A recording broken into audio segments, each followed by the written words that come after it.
La la la la la la la la la la la I'm la Camille la WHO la Armstrong, la also la known as la the la Performing la Arts la Renaissance la Woman. la For la over la 40 la years, la I've lived and breathed creativity as a performer, educator, consultant, and coach.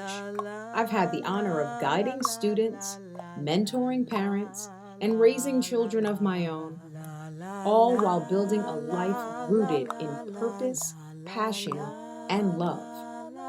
Whether I'm in a classroom, on a stage, or behind the scenes, my heart has always been for the next generation. And I believe it all begins at home with the people who raise them. This series is for you. Whether you're expecting, learning as you go, or parenting for the second or even third time around, I'm here to share the insights, tools, and real talk I've gathered over 4 decades of hands on experience.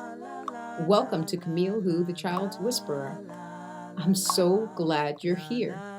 I hope that what I share supports you, challenges you, and empowers you on your wild journey of parenting. Camille Who here. Have you ever noticed that there are some babies that, or some of your friends, they have babies that sleep all night and some babies that don't sleep and they just have a hard time getting to sleep and just have issues with nap times and bedtimes and all that. And usually you hear, oh, it's probably because, well, I got lucky, or this one just they're just not sleepers. Um well, you didn't get lucky. Luck has nothing to do with it. In fact, I had 4 completely different children. I've also helped care for many other children, and all of those children have gone to sleep with no problem with me. Why? And it's the answer is so much simpler than we make it. We overcomplicate things. There are there's a consistency and there's steps, and you stick to those steps and you can get your child to sleep. The key is that you have to train them. There's a training that has to happen. And some kids maybe they don't need the training, but some kids, all kids need the training. All kids need the training, whether you got lucky or not.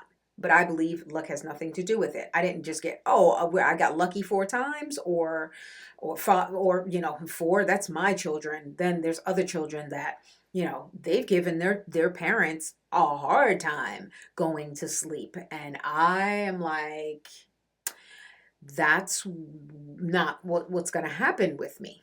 This is what's happening. And I keep the same routine, and they know the routine. They anticipate the routine. They fall right into the routine and they sleep. Okay? So I'm going to give you some steps on how to really just consistently create a great routine, sleep time and nap time routine for your baby it will not fail. I know colic happens.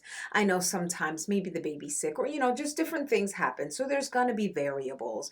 But if you stick to this, by the time my child, I'm not saying it's going to happen to yours, but this is possible. By the time your child is a month and a half, it is quite possible your child will be sleeping throughout the night. It is possible, because with every single one of my children, by a month and a half, whether they were nursed or bottle fed or both, by a month and a half, they were sleeping throughout the night.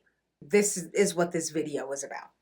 Okay, so before I get to, there's a thing I like to call the 4 Bs that I like to stick to, and really sticking to that same routine. Like I said, it creates consistency, and consistency creates order, and order creates something that your child can anticipate, and they know what's next, and they fall right into that order. Before I get to those 4 Bs, set the tone. Some people like to go with quiet because they think that the quieter it is, the baby can sleep. I like to have sound because, and I'm not talking about like white noise. Maybe that works for people. It probably does, actually. I'm not opposed to white noise. I like nature sounds. I like jazz. I like classical music. And also Zen music, if you can find a station that plays meditation music or Zen music. Either way, you have a sound, and it's almost like a sound barrier to whatever else is going on in the house. So there can be activity. You don't have to peek, you don't have to tiptoe around the house and be really super quiet because there's sound already filling the space of where the baby is sleeping. So, but if you keep it quiet, then you're kind of afraid of any sound, of making any sound throughout the house because you think that, like going from complete quiet to some kind of sound, that's enough to jolt anyone out of sleep. So that's why I recommend some sort of sound. You want to have your everything set up like the bottle, the obviously, if it's a bottle fed baby, the clothes are in place, the diapers in place, the towels in place, the bath is getting set up. You want to set all of that up first so you can go from one B to the next. And your voice. Have you ever gone to get a massage before? The music that they have playing is usually meditative music, but also the way that the massage therapist is speaking to you. It's a very calm voice, very zen. So is there anything you would like to work on? Is there anything you're having trouble with? Any muscle strains or anything? So that's just a nice calm voice. We're not talking about, okay, all right, oh, you guys, it's that kind of voice becomes a little overstimulating for children. So we want to train our baby's ear with a different sound of our voice to let them know that, and they'll make sense of it later, but we want to start it as early as possible, right? From day one, when you bring that baby home. Yes, the baby is going to wake up in the middle of the night, yes, but you want to establish the same kind of bedtime at night before those middle of the night wake ups, but you want to establish that same routine every night. Your voice should change. There should be a change of voice, and you talk to them, all right, honey, and this is what we're going to do. And you always tell your child what you're doing. This is what we're going to do. And you get everything set up. And I'm going to put your diaper here, and there's your clothes. Oh, we got a bottle. We're putting it right there. And there's a towel. Oh, let's go test your water for the bath. And, the bath is ready. Everything's ready. You want it all set up. Now we go to the 4 B's. The first B, bath time. So you give them a nice bath. This could be quick. This could be whatever. I would suggest just get to it. Just get to it. Give them a nice, thorough bath, the face, the hair. It's nice washing the day off before you go to sleep. Wouldn't you agree? Have you ever just showered right before you went to bed? There's something about washing off that vibe of the day. It's something about just being fresh and clean before you lay down, and you just sleep better. So you do your bath time, then you put the clothes on, obviously, and then you sit with your baby and you read 3 books, the same 3 books. So the second B is books. This is going to promote routine.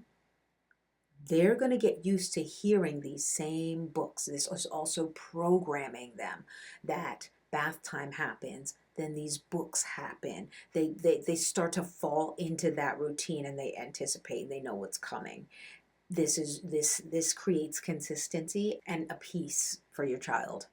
Keep it simple. Those board books are amazing. Good Night Moon is amazing. Brown Bear. These are just great options for books. There's a lot of different books out there, but stick to the same 3 books so it's a routine. So you have your first B, that's bath time. Your second B is books. Stick to the 3 books. Your third B is bottle or breast. But your third B is, get that bottle and and of course you burp. There should be another B, huh? The fourth B is bed. You put them in their bed.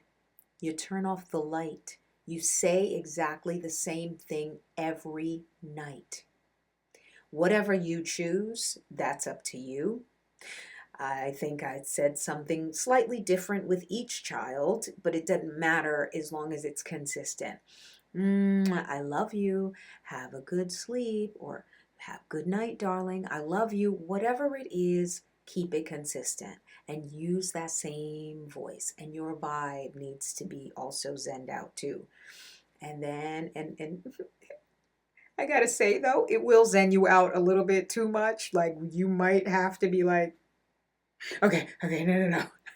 You might have to slap yourself up a bit after because you have some bottle washing to do, or you have something else that, I don't know, whatever, some dishes in the sink that need to be whatever, right? The point is like you want to keep it as zen as possible. So you have your bath time, your books, your bottle or breast, and you have your bed. Turn that light off. Turn that light off. Tell them the same thing you say every night. Nowadays you have monitors, guys, so please, your child is not afraid of the dark. They don't start out being afraid of the dark. Turn off the light. That means show's over. That means lights out, right? Lights out means show over. It ends here. Turn that monitor on. You're good to go. And you can watch, if you need to watch them from the monitor, if you're a little bit paranoid at first, do that. Done. You stick to the same routine every night.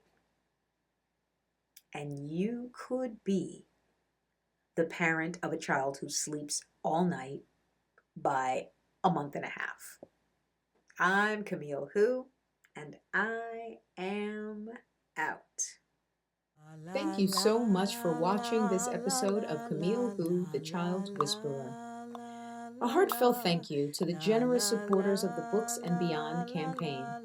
This series wouldn't be possible without you. If you're a new or expecting parent, I created Better Parent, Better Future just for you. I empower first-time parents to embrace a positive mindset and navigate those early parenting years with confidence and joy. Click the link in the description to learn more or to find out how we can work together. Until next time, keep showing up, keep growing, and keep leading with love.